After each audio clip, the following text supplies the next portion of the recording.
Probably want to venture into a fish farming and you're wondering the kind of gears or equipment to purchase or to assemble before starting the fish farm.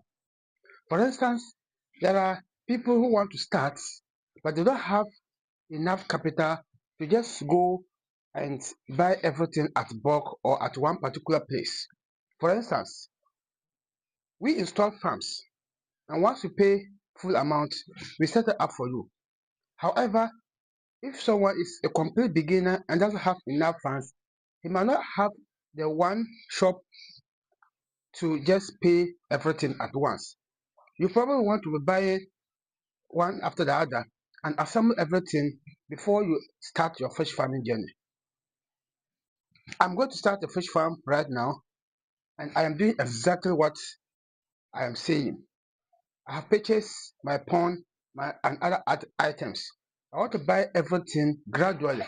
So when I come out to install, everything is ready and that will be good for me. But if you don't know the gears or the equipment that you have to buy, then it becomes cumbersome to assemble them and you have no other option than to gather huge sum of money to pay once for it. So if you're one of these people, then this video is made for you. This video we are going to walk you through the essential tools or equipment or gears in fish farming that you have to have in order to have a successful fish farm. I'm going to categorize this into two. The essential ones, those that you cannot run the farm without. And then I also have optional ones. Those ones, they are not that compulsory, but having them at your side is going to help you a lot. And that's how I'm going to categorize it. This video is going to be a long one and we are going to break them into several parts. So if you want this is going to be the part one.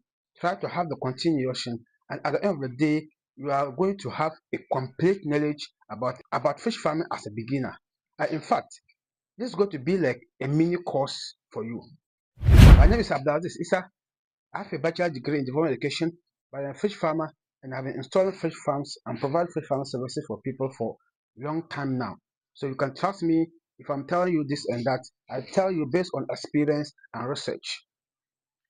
Now, what are the essential or the compulsory tools that you ought to have in order to run a successful fish farm? The first has to do with fish holding structures. Fish holding structures has to do with the structure or something that you put in your water and you have your fish inside and it serves as a house for them. That's what we call fish housing structure, and we simply call it in fish farming as pond. Now I'm going to take you through several pond systems. Each one you decide based on several factors. I will outline those factors to you. The first has to do with cage system.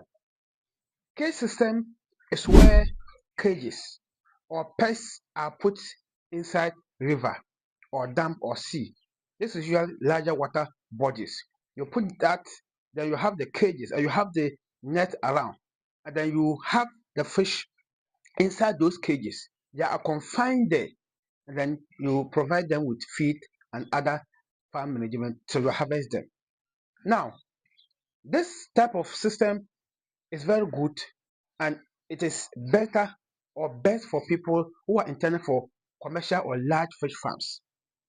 Yes, so those people they set them up there and they raise the fish. This is very good because in this system you don't need aerators, you don't need filtration because the water from the main dam passes through. So if there's any waste or any release of feeds or leftover feed, it doesn't make it's not confined in that place. Yes, it goes around, and there's always new water or fresh water coming in and out. Because of that, the water is always good for the fish. It always has enough oxygen. So, and this is also very good for tilapia farming. As you know, tilapia, it's good for them. Now, the disadvantage is that one, this can lead to water pollution, especially if the water is stuck water, and you, no matter how big it is, if you put more cages, more cages, more cages, and you are feeding them more, they are raising feces, it will get to a time that the entire water body can contaminate.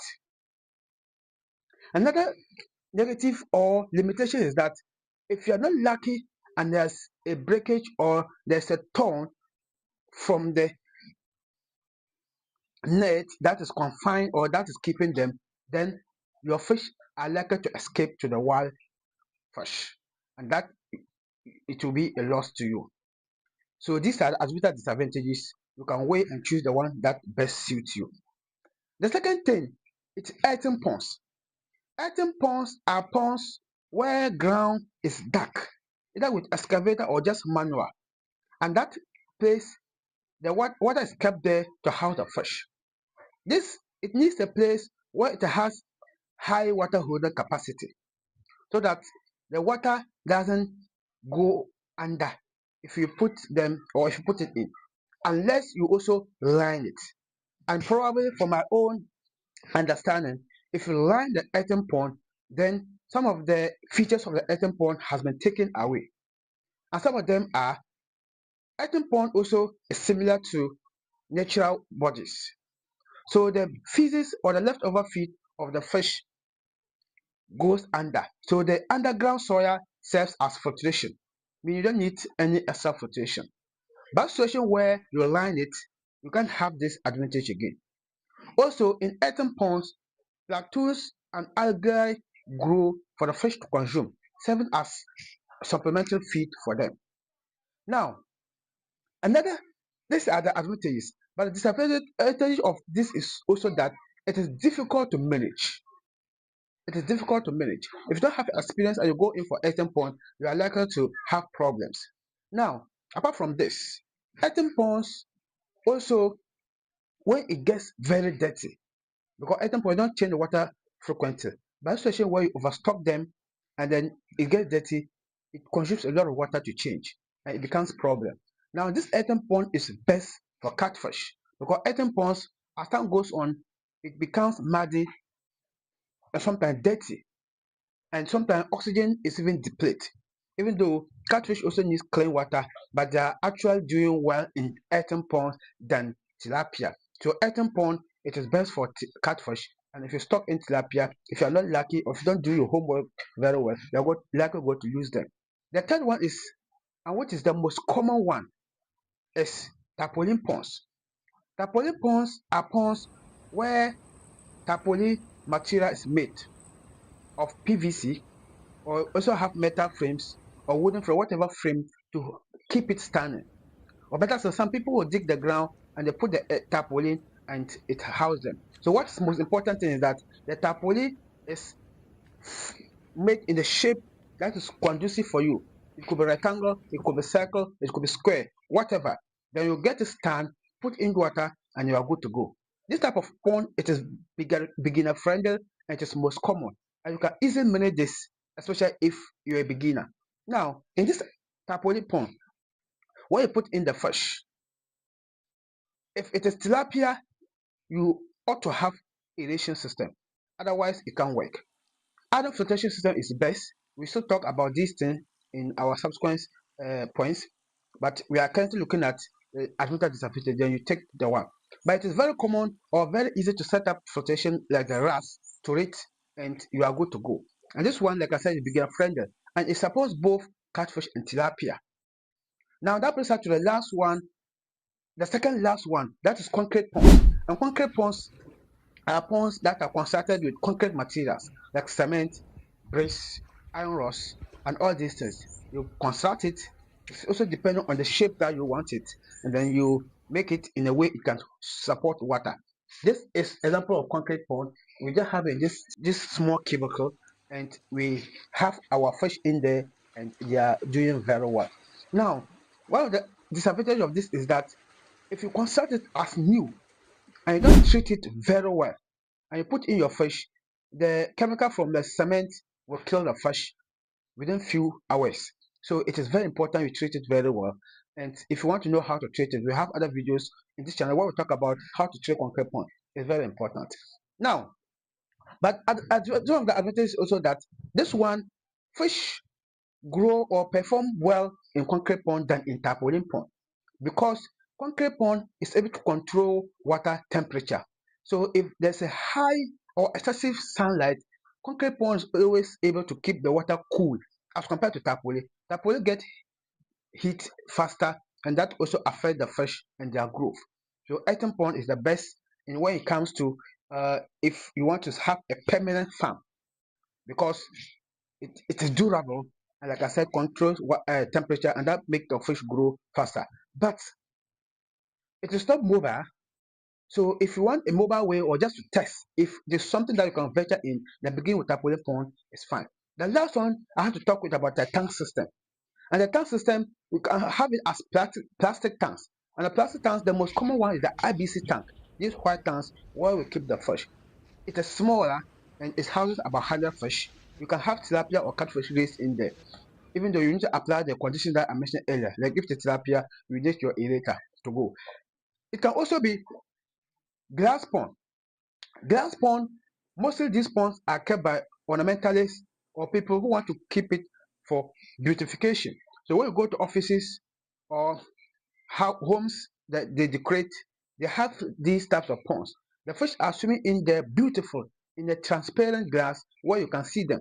People also practicing point and kill, like the restaurants, the chop bars, they also use this system where customer can just see through and point to a fish that he or she needs, and then they pick it for him or her. So these are the way. But if you are going for commercial farming, then glass pond is out of the discussion. Now, have a look at the water holding structures. Now let's look at water supply. The second equipment or gear you have to need is your water. And then the water, you have to talk about the water source. This is very, very important because water might be good for you as human consumption, but it might not be good for fish. For instance, the metropolitan assembly water, what we simply call tap water, it is good for human consumption, but it is not ideal for fish because it has high chlorine and chlorine kill fish. But that's not to say that you cannot use that water to produce fish. Absolutely, you can use. And I can say that about 90% of fish farmers in Tamale, they are using or we are using tap water. However, there's a way you have to use it, and that is you need to fetch it down for hours, I suppose, that you can use it. Apart from that, if you are going to change it to your fish, if you can do if you also do partial water change, it's going to be good. But complete water change, and at that instant, if there's high chlorine, that can also kill them. Apart from tap water, which we say is so ideal, you can also use well water, which is also very important. Well water, you can use well. You can also use borehole. Now, either of this, make sure that that water is not so hardy water. And you know how to determine hard water. When we're in school, science, you say hard water, water that does not lather with soap, and then we say soft water, water that lather with soap. So basically, you can just use that manual way to test. Yes, if the water is so hardy, then you can apply the same principle as the tap water, and you are good to go. But it's not soft water; you can just have it direct, and you are good to go. Now, what is also ideal is river water, dam water, sea water might not also be ideal because sea mostly contains salt, and the salt content, if it is high, it kills fish, especially catfish and tilapia. Now there are other fish that are growing in salt water, and those fish, that's why you find them in the sea. But catfish and tilapia, you hardly find them in sea because of the salt component. So this one too, if you are going for catfish or tilapia, then this might also be out of coverage area unless you treat it. Now, having gotten your water source, it's also good to have storage tank. Yes, I said storage tank for many reasons. To store the water in case of emergency and you don't have water closer, you can use that water. Or store the water, like I was telling you, if it is water that is hardy or that is tap water with high chlorine, if you store it for longer period, it becomes safe and you can now use it in future. Or probably if you are using water that is sometimes off and on and you don't have storage, there could be emergency case you have to change the water and you don't have water around or available, and that can also lead to mortality. So it is good to have a storage tank where you can store the water and use it at any time. Now, having gotten this, you need your pipings, your water hose, your valves, and all this to do your connections. Some people prefer to connect pipes or lay pipes to around the pond where they just open and it falls directly into it. Others decide to use water hose, connect it to the water source, and go and put it in the pond and it flows it. Whatever method that you choose is absolutely good for you. You should have your inlet and outlet of your tanks and everything, and then make sure that everything is good in place. And before you even talk about installing your farm or your fish bringing them, because water is very important. The third thing, which is also very essential, is irrigation system. Irrigation system, like I mentioned earlier, it is going to be impossible to raise tilapia in concrete pond or tarpaulin pond or glass pond or plastic tank without aeration. Yes, unless of course we have to be changing the water probably every day, and that is also stressing the fish.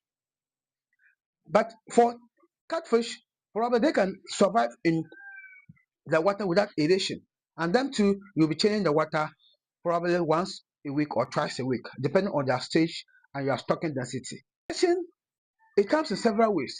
You can have the air pumps or air blowers. We have air blowers.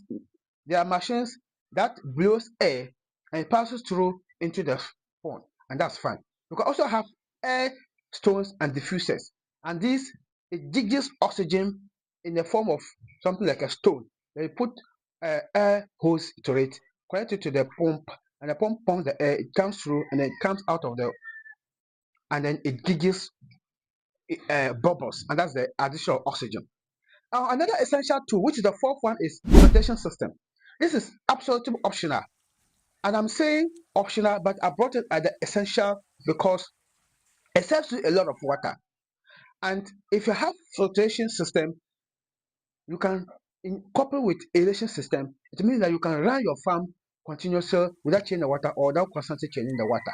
And under the filtration system, we have them in three major types. We have the biological filters. Biological filters, as the name suggests, is simple introducing bacteria biology. Introducing those bacteria, and those bacteria consume or they break down the high ammonia and then the waste of the fish and convert it to useful, and then it's good for the fish. That is also one aspect of filtration. And we also have chemical filtration, and chemical filtration has to do with introducing chemicals into the pond. And now these chemicals will also break down the harmful or high ammonia, and now you are good to go. And the last one, which is the most recommended one I will recommend to you, is the mechanical filters.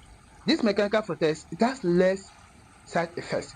Why? Because you have barriers in place. You have physical barriers. They are not chemicals. They are not biological. Where it also depends on other factors. But you connect it physical to the system where the water passes through the system and the waste of the fish is trapped and the clean water goes back into the pond and that continues to work.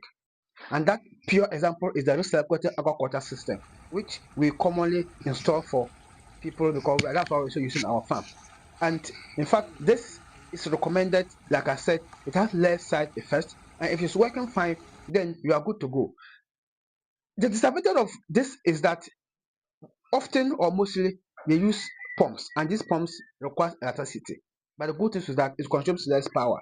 Now, if you also want to learn how to do this filtration system your own, we have a link in description where we have a complete course, DIY, do it yourself. If you enroll in that course, you can learn everything yourself and you can implement it and you are good to go. And you have your water issue solved without even having much cost. Now check it out in the description. If you also want us to come and install it in your farm for you, then contact us, boom, we will be there in few minutes or days and we will sort it out for you. Now, have a look at this. The fifth one is fish handling tools. In fact, as you have your fish in your pond day in, day out, you need to be managing the farm. You need to be handling the farm. So there are essential tools that you need or you ought to have in your farm to be able to have this daily fish handling. One is the scooping net. The scooping net is a net that you can or you use to scoop or something like to fetch the fish from the pond. This is very important, especially if you have more water in the pond. It is easy. You can use it to catch some of the fish, and you need it all the time because If you want to weigh your fish, that's what you have to use. If you want to separate your fish, for instance, if you want to isolate a fish, that's what you have to use. If there's a dead fish, you want to take it out, or something in the pond, you want to take it out, scooping net is the best to use. So that is why you always have to have it. And then, more importantly, during harvesting time, you need scooping net. The second thing is sealing or dragging net. And this net is a net that you can cast. It is a wider one where you have to hold it at the end of this corner. So at the end of this corner, you drag it to the end and pick up the fish. This is very important, especially if you want to harvest your fish and your fish is a large quantity. This can harvest a lot of fish at a time, like scooping net where you can just harvest only few, but this one you harvest a lot of fish. But the disadvantage is that it is difficult to use by individual.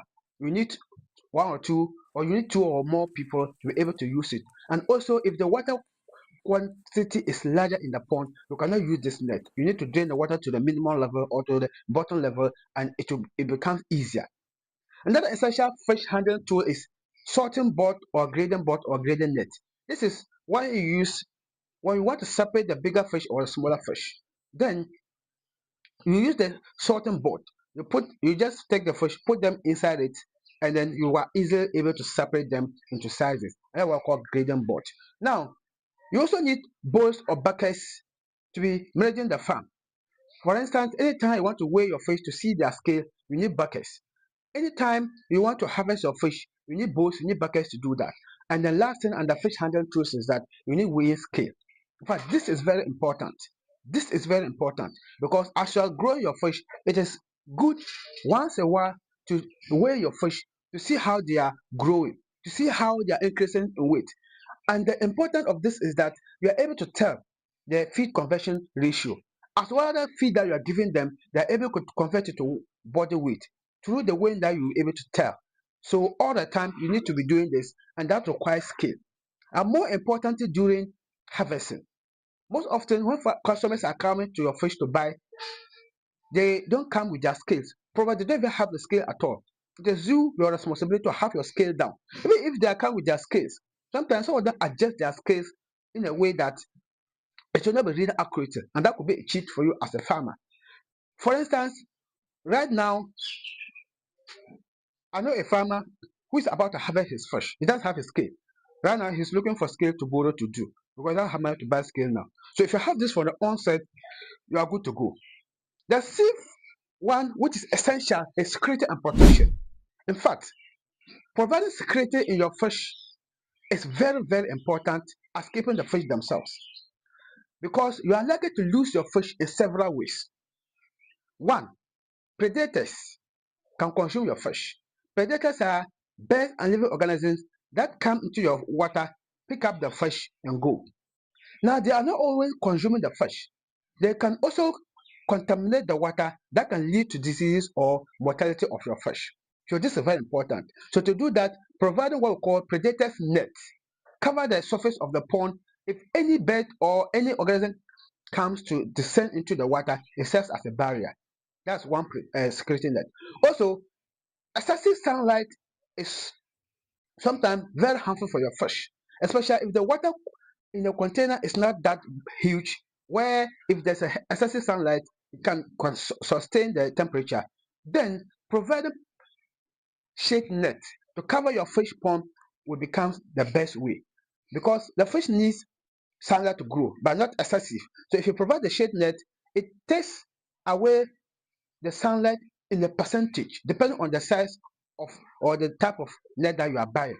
Some take 60%, some take 80%, some take even up to 90%. So this is also good. Now, you need to also fence or to provide fencing or enclosure for your fish. Because look, I have instances several where thieves bounce into people's farm and steal their fish. There are a lot of examples. I know one of my colleagues, that was his first time. His fish, they stole them. I know another person too, they stole his fish. So, and there's a saying that when a frog in front falls into a pit, others behind take caution. So, as they are stealing their fish, and you know, what do? Fence it, provide enclosure where unauthorized people cannot have access to your farm. and that is very good. The seventh one, which is also most important, is power and electricity. In fact, like I mentioned earlier, if you're using aeration system, if you're using security, or if you're using flotation systems, these use pumps, and these pumps require electricity. So having electricity at your farm is essential. Yes. So having electricity is essential. And you can have that either you have through the national grid, or you have solar systems or generators, whatever method. But make sure you have electricity to use as it is necessary. It's also good to have stabilizer to keep the electricity in a relatively normal rate. For instance, I've seen instances where submersible pumps are being bent because of power fluctuation, low current, high current. And this is very common in Ghana and other parts of Africa. So if you have a stabilizer that can regulate the power, and then it becomes essential, and that is good for you. Now, the F one, which is also essential, is feeding tools. In fact, if you are going to feed your fish, you need things that can help you. So you can have the feeding cap, and you have your feed or storage container. The container is where you fetch the feed in. For instance, this could be our feeding cap, this could be our feeding container. So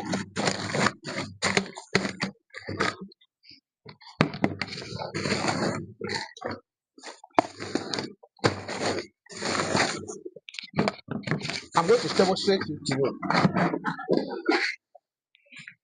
Now, affect this. It's not ideal to just pour all this. So this becomes my feed storage container. Then this becomes a cup. The cup could be any cup that you think is good for you. Then I fetch it this way, and then I give my fish. Now, this is it. So we have the feeding container. So these things are very necessary. Yes, there are professional cups or containers, but anyone that you choose, you are good to go. I wish I show you how they have consumed the feed. The small one, I just give them. So now, the ninth essential thing you need to know is monitoring tools. In fact, I mentioned earlier that water is life when it comes to fish. So there are parameters in the water that is always ideal for the fish. For instance, when we talk about pH, potential of hydrogen, the ideal range for fish is 6.5 to 8.5. Now, if something above that 8.5 or below 6.5, so ideal. So now, if you have a test kit, pH test kit or ammonia test kit, this can always help you to test the pH to know, and this can also help you determine the ammonia and all those stuffs. So having test kits, thermometers, to able to test or to determine or to monitor your water temperature and the health of your fish is very important, and you need to have that from the word go. Now, have a look at these essential tools that you must have in your farm. There are 9. There are other optional tools, but they are helpful. They are not that compulsory, but if you have them at your farm, it will make your work lesser. And some of them are automatic feeders. And this is one of the laziest way of managing your farm. You don't have automatic feeders planted in your pond. All you have to do is to feed the automatic feeders with the feed. Just put the quantity in there and go to whatever you want, or do whatever you want to do. And then the automatic feeder will be dispersing the feed into the pond. This has both advantages and disadvantages, as it makes the work easier for you and saves you a lot of time. Sometimes if you don't control it well, you can also overfeed the fish or underfeed the fish. So the human feeling of the feeding and the observation is always ideal. But this one also helps, especially people going for large commercial farmers. We also have water level sensors, where you install sensors into your farm or your pond, so that when you are filling in water and you are not around, when it gets to the level that you want the water to be, the sensor will trigger, and then the water will stop flow, will stop topping up or filling. That's another way. Also, you also have to have extra pumps There are instances where the pumps bend out and you have to get extra another pumps. So if you have extra pumps, in case instances like this, you can easily replace and then find a way to repair the other one. Now you also have CCTV at your farm. Like I mentioned earlier, security is very important, and you can have the security in different ways.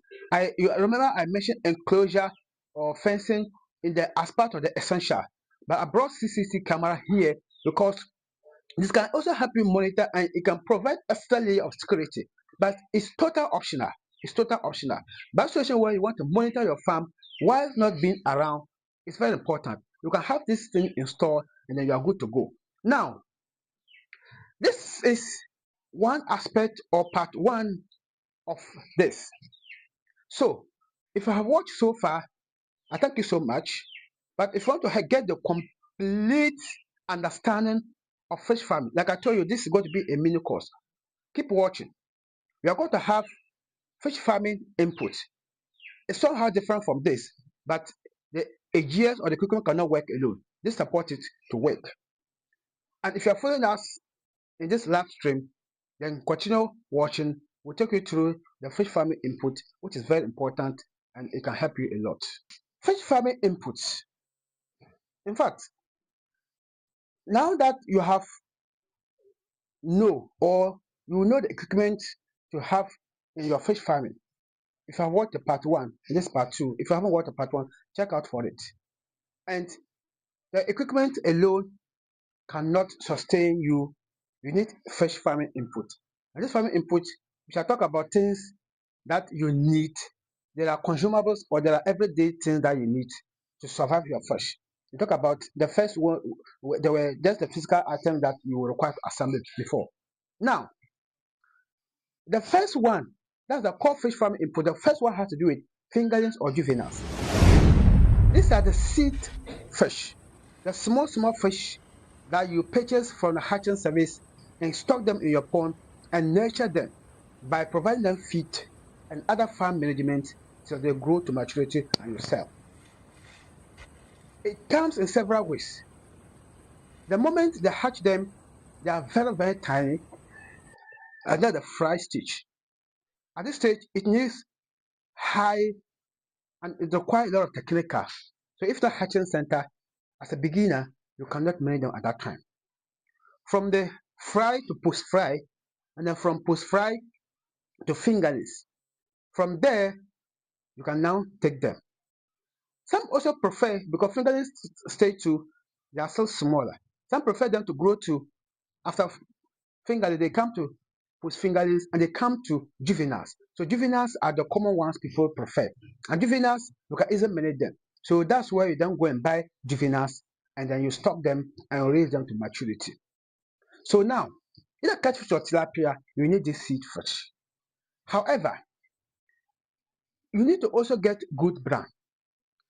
So because of that, you need to get the trusted source to buy your fingerlings. And if you're buying your fingerlings, like tilapia, we have the reverse ones and the direct ones. The direct ones are just the natural ones where you can stock them within a few months' time, they keep multiplying in your pond. And within a few months, your fish is full of fingerlings and all over. So people who want to also sell fingerlings, it's good to go for these ones. But if you want to grow them to maturity and sell, this can hinder the growth of your fish because they become crowded in the pond. So the best one is to get the reverse ones where hormones are introduced and they are, let's say, castrated. So the females ones, they will not even conceive, they will not get seed or eggs, not to talk of hatching. And that way you can raise them to maturity, sell them and buy again. So you can consider this.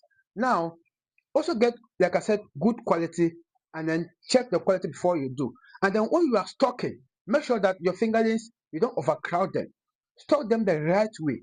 And if you want to know how to calculate the stocking density, I have a comprehensive video where I teach you how to calculate the stocking density of your farm. Check it out in this channel and it's going to help you a lot. Now have a look at the fingerlings as one of the inputs. Another has to do with the fish feed. Now, the feed is in several ways.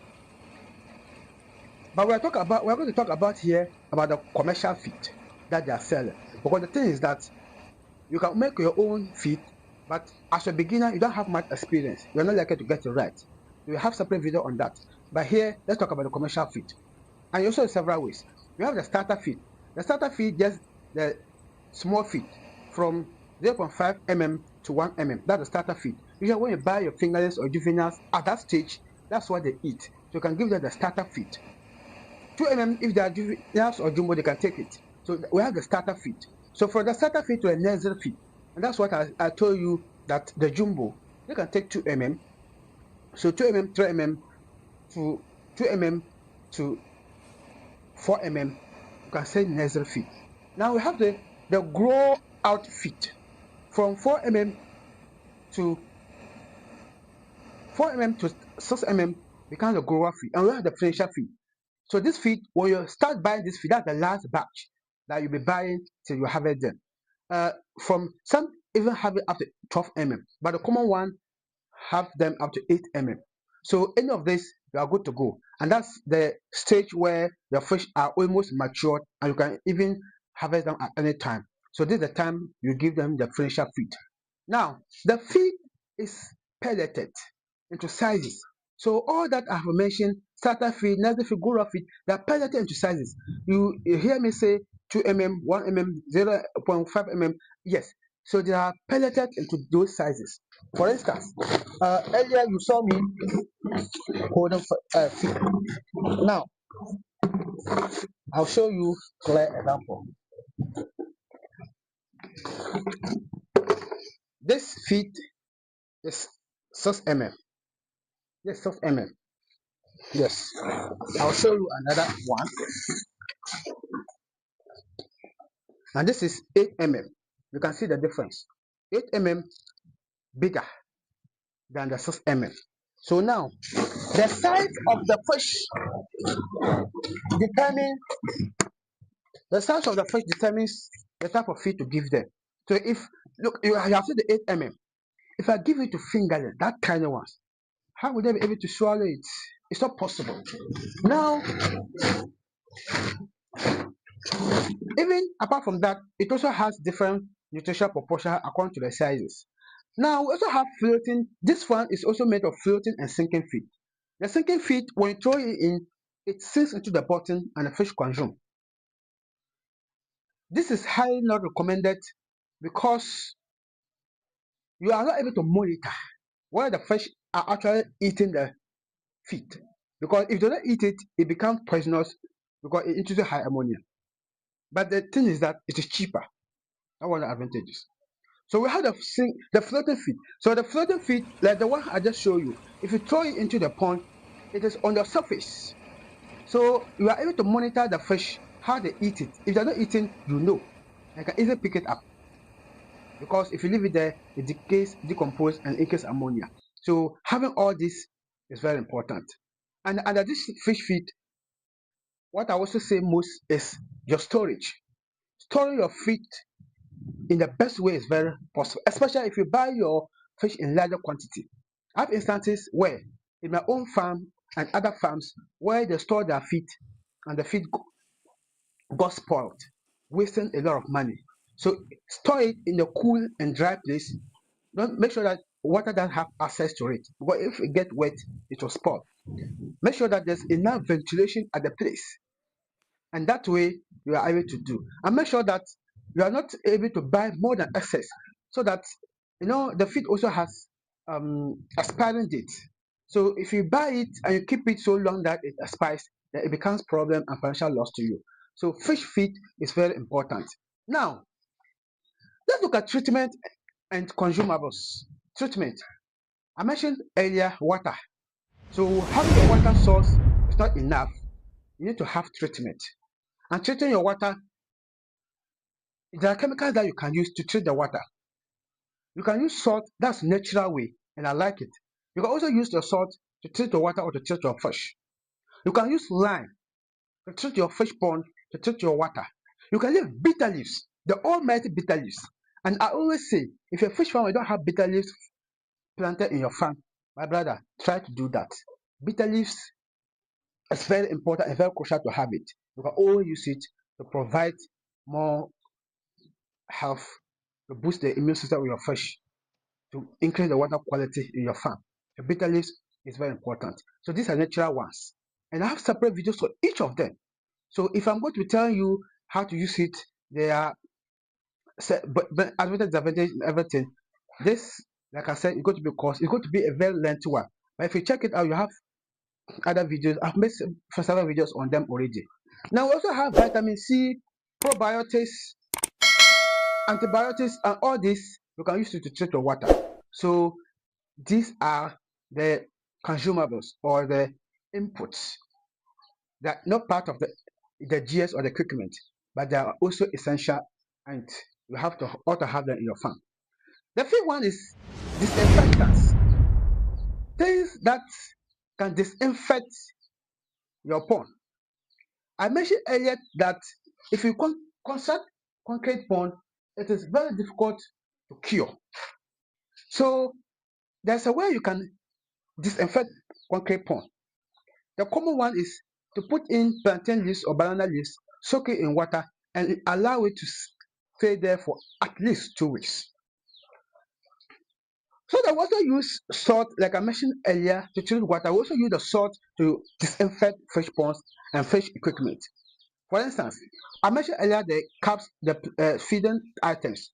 So if I'm going to use them and they're exposed, and I fear that there could be viruses that can contaminate the water, I can prepare salt solution and dip it in, and I disinfect it. So these disinfectants are very good. And then there are several ways I've given them use some. The sixth one is health inputs. In fact, when it comes to the fish, they're also just like human. They have lives. They also experience diseases. So providing health is very important. You can have basic medication. I mentioned earlier, and this you can be using the bitter leaves, salt, lime to treat them. There are also chemicals like antibiotics, probiotics to provide treatment for them. You can use the herbal treatment, like I said, bitter leaves is one of them. And then you can also have quarantine tanks to quarantine your fish before introducing them to the major ones. And these are ways that boost um, the health of the fish. So the consumables, that is when the pieces fish are always ready to consume. You need gloves, you need buckets, you need bags to transport them, you need containers, you need, and all this. These are the consumables. Now, record keeping inputs is very important. You need to have you can have the traditional way, that have your book and your pen, your record, period. Or you can use the digital way, enter into your machine, but it's very important. And that you can have your feeding chart, keep your feeding records, stocking sheet or stocking records, mortality sheet, sales sheet, all these keep track records. And at the end of the day, it's going to help you a lot. These are the inputs. And now the last one has to do with the bonus input for efficiency. These are bonus inputs. They are not direct compulsory, but if you have them, they are bonus. You talk about the supplements. Supplements. You can have supplementary feed and other supplements just to complement. You have enzymes. You can introduce enzymes, put probiotics in your feed, and add it to the water, and they are good to go. Now, so now that you have know the fish farm equipment, that is the part one, which you have watched if you haven't checked it out, and then you are also seeing the inputs, things that you also need daily to help grow the farm. It is now very important we look at how to now set up the farm, a functioning farm. Having known or acquired your equipment or your inputs, how then do you put them together and you now have a complete farm that is functioning? That's what we'll talk about in our next chapter or our next episode. Please stay watching and then get to watch that one and you have the complete knowledge. Now that you know your fish farming equipment and you also know your fish farming input, let me now take you through how to set up a complete and a functional fish farm step by step. And if you are following this live stream till this end, I thank you so much for this. And I hope that you actually learn and that benefits you as you are aiming to. My name is Abdulaziz Issa. I'm a fish farmer and I help people in their fish farming businesses. Now, you have gotten your equipment and your inputs. What do? The first step or the first thing to do is to choose your location. Choose where you want to put your fish or your fish farm. And choosing the location, there are several factors you need to consider. Among these factors include the place you are choosing should be secured and peaceful. I'm saying peaceful and secure because security is very paramount. If you're going to put your fish farm or your location, if you choose it at where there are a lot of disturbing people, there are a lot of thieves, there are a lot of people who will come into your farm and cause harm, then you are likely not to be successful. So choose a secured and a peaceful location. Another important thing to select under the location is the water source. In the previous videos, we talk about water source and the water source that is ideal for your fish. So either of them that you are choosing, but make sure that you have a place where you have continual water flow or where you continue to get water for year round. The reason is that I know a lot of farmers who are only able to raise their fish during rainy season. When it is dry season, their water source get finished and all they do is to stop production and wait till rain comes again. And I'm very much sure that you will not want this to happen to you. And the best to do that is to choose the location wisely by considering place with enough water source. Also choose location that has the potential of expansion, because you might start with 2 or 3 ponds and you like the business and you want to expand. So if you have a very small space and you can't expand there, it means that you need to choose another location where you can do the expansion. So it means choosing a place where you can scale up is very important. Another thing to consider is market availability or location or close to market, where you can get people to actually buy your fish. And if they buy the fish, how to transport them? There should be road network where they can buy fish and transport them to, or where you want to transport your fish to market where you can pass through. And also source of electricity. But this depends on the type of electricity that you want to use. If you're not intending to use the national grid, fair enough. If it's solar, anywhere you can set it up. So by choosing location and considering all these factors is going to help you a lot. Another important thing or step we need to consider is your pond type. What type of pond do you intend to set up? In the first video where I talk about the fish farm equipment, I described and I mentioned all the types of ponds: the concrete pond, the earthen pond, the cage pond, the tarpaulin pond, the glass pond. All these I mentioned them there, and I gave you the advantages, disadvantages, and what to expect from each of them. So I wouldn't have to go to all of them, but choose. You can watch that video, but choose the pond that is appropriate for you. But in this scenario, in this case, I'm going to choose tarpaulin pond because it is beginner friendly, and this video is tending to reach out to more beginners, and it is also mobile and easy to set up, and it supports both tilapia and catfish. Now, having chosen the tarpaulin tank, what I will do also important is water system installation. I will now, after getting my water source, install my tank. I will now lay my pipes. I will now connect my water source to the pond. And like I mentioned previously, it depends on how you want to connect it. Someone can easily get a water hose, put it to the tap or the stand pipe, and then or get a pump, put it in a bowl or whatever source, and pump it into the pond. Period. Someone will also decide to lay pipes from the water source to the pond, and the water flows through into the pond. Whichever method you choose is fine for you. The next thing is to have your installation of aeration and filtration system. If I intend to set up RAS, that's the aquaculture system, or flotation system, then this is the stage that I will do that. And remember, all along, you have not brought the fish or the fingerlings, because these things come first. So I will install my flotation system and my aeration system.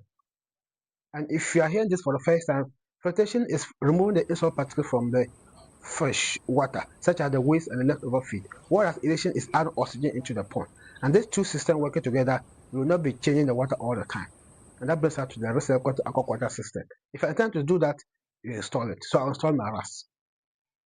And like I mentioned previously, in case of tilapia, it will be difficult to raise them in tarpaulin pond without having aeration. The fifth step I will do is my pond conditioner. After installing my tarpaulin pond, I will now wash it thoroughly. So I will wash the systems, the filters that are connected. I wash everything and I will disinfect it. And the common one is to use the salt solution. Dissolve salt in water and salt bath the entire pond and the container and everything. That is the cleaning. And I also make sure that I check the temperature and everything to be okay. Now, after having done this, and then I put in my water, I also make sure that if there's chlorine, I try to remove the chlorine, or I allow it to stay for the chlorine to go out. The thing I have to do is stocking preparation. I will not prepare to stock my fingerlings or my juvenile or whatever size. And so in the stocking, first of all, after buying the fingerlings, I need to transport them into the farm. When you are transporting your fingerlings into the farm, make sure that you do not overcrowd them so much in the container. Make sure that the container, there is ventilation for air to pass through during the transportation.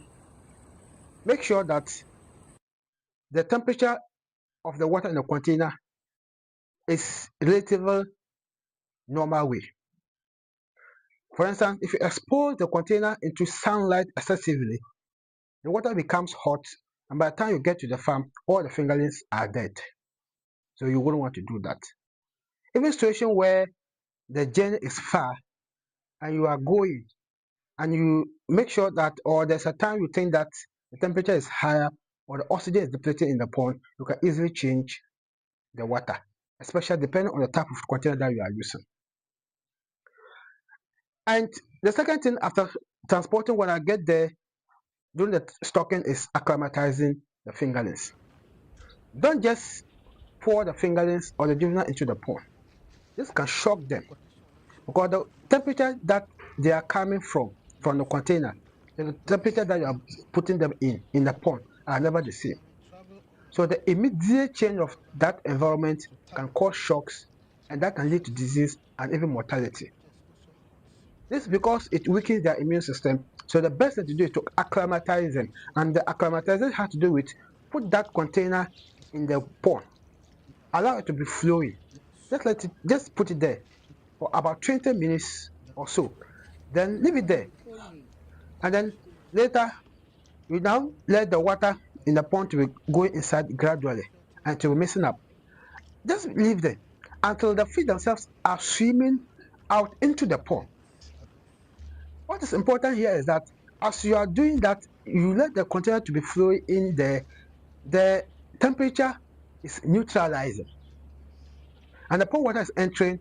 The temperature will be changing. It will not change once until themselves adjust to the change and move into the water. And that way, that is the best way of stocking your fingerlings. Now, in terms of the stocking, make sure that you do not also overstock or overcrowd your fish. Stock them the right way. And the best thing to do is to stock them about 10 liters of water to one fish. Either less or this is fine, but above this is not good.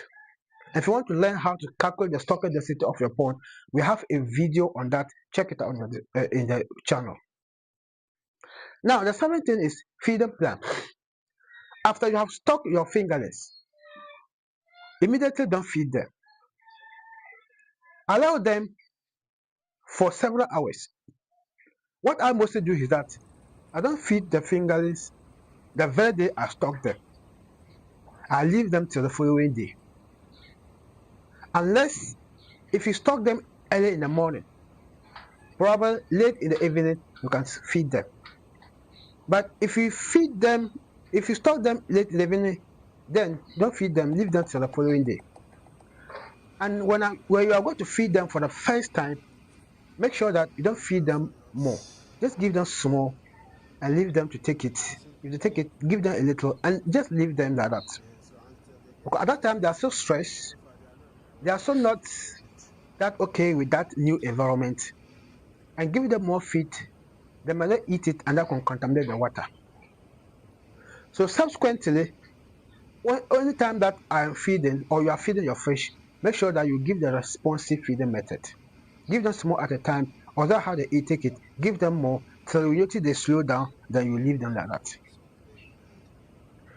And in terms of frequency of feeding, it is dependent on the stage of the fingerlings and you as a farmer. But what I do is that when they're so small, like juveniles or jumbo or fingerlings, I feed them twice a day, morning and evening. And when they grow up to 4 months and above, at that time, I now feed them once a day. But that once, I give them adequate that it can sustain them till the following day. Like I said, the frequency depends on their stage and the preference of you as a farmer. Often some people choose 3 times a day, especially when they're so small.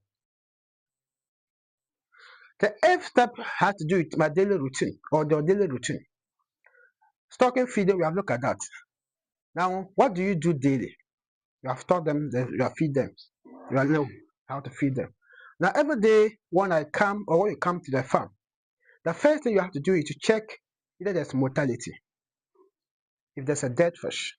And how do you know? A dead fish floats on the surface of the pond. If you haven't seen such, then you observe to see the behavior of the fish. How are they swimming? Are they swimming okay or they are not? Are they active or they are not? Are they gasping for oxygen or they are not? All these things you check it. Check this. If there's any mortality or any garbage in the tin, remove it. After doing this, checking all that and everything's okay and they are good to go. If I have my aquaculture or my filter system, I check them as well. And if everything's okay, then I now feed my fish and then that'll be it for my daily routine. The ninth thing is weekly routine. Every week, you need to observe that is checking the parameters. For instance, if I have the test kit, though if you have time, you can be checking it daily, but it is not just it is just waste of time to be checking your water temperature or your water parameters every day. So this is weekly routine. Every week you check to see the water parameters. Do partial water change if there's a need be. More especially if you don't have filtration, or if you don't have filtration and probably because you're washing out or goes for evaporation, the water level goes down, top it up. So either partial change or you top up the water. And then check your records. For the records, it's something you do daily. So weekly, you review that records and make sure that everything is intact. Now, have a look at these 9 steps. The 10th one, which is the last one, is I'll give you some of the avoidable mistakes you need to do as a beginner. These mistakes, if you avoid them, you'll be successful. The first thing is always try overstocking. As I mentioned earlier, don't crowd your fish too much for the capacity of the pond. Each pond has the capacity of fish that it can contain. Calculate that to be rest assured. But to just give you summary, 10 liters of fish is to give you 10 liters of water is to give you 1 fish. It means 1,000 liters of water, you stock 100 fish into it.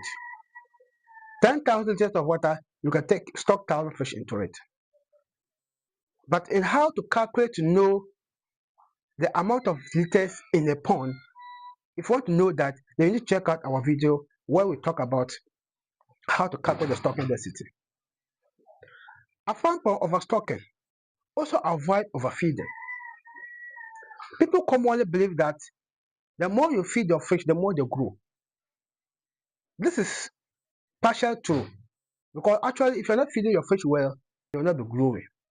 However, you need to also be careful not to overfeed them because if you overfeed them, the leftover feed always decay and decompose, introducing high ammonia, and high ammonia is toxic for your fish and that can kill your fish.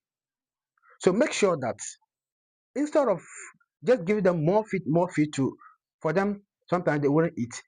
Do the responsive feeding method. Feed them enough and don't also underfeed them because if you underfeed them, they won't grow. But if you also overfeed them, they will die. So to strike the balance between underfeed and overfeeding, use the responsive feeding method, which I've talked about earlier. The mistake you should also avoid is buying bad fingerlings. In fact, bad fingerlings can die and they won't grow. Bad fingerlings can stack in growth, they'll not be growing well. Bad fingerlings can be prone to diseases. And now, how do you determine good fingerlings? To determine that, buy from trusted source. And if you go there to buy the fingerlings, make sure that you see the fingerlings being active. If they are not active and they are very dull, probably they might be subjected to disease. And if you transport them to your farm, you are likely to lose them. Now, having avoided these mistakes, God willing, you will be successful in your fish farming journey. If you have watched this video or this live stream so far, I don't know how to thank you. It's a lengthy one. And if you're also watching the breakdowns, part 1, part 2, part 3, separately, then I also thank you so much. But if you want to get the complete understanding, you need to watch the part 1 where we talk about the essential equipment input. And the last one, which we talk about steps in putting up a functional fish farming. The links of each of these videos are in the description. And you can also check out the entire live stream that covers everything complete and you're good to go. The link to is in the description. Like I always say, the purpose of this channel is to help you grow your fish farm. And the support I need you is to subscribe, comment, share. Let me know your thoughts in this session, in this video. I thank you so much for watching. And please, if you watch so far, you will see that we keep thinking about filtration system, irrigation system, because water quality management is very paramount. If you don't have good water in your farm, then you are not going to have better experience of fish farming. That's why we have the circular aquaculture system. We install this for farmers. But if you want the easier way and to have that your own knowledge, then consider enrolling in our DIY, that's a do-it-yourself filtration and irrigation system. If you enroll in this course, it is pre-recorded videos that contains tens of videos where you can watch and we break it down step by step, everything practical where you can learn it yourself. The link is in the description. Check it out and I'll see you in the next video. Thank you so much for watching. Bye bye.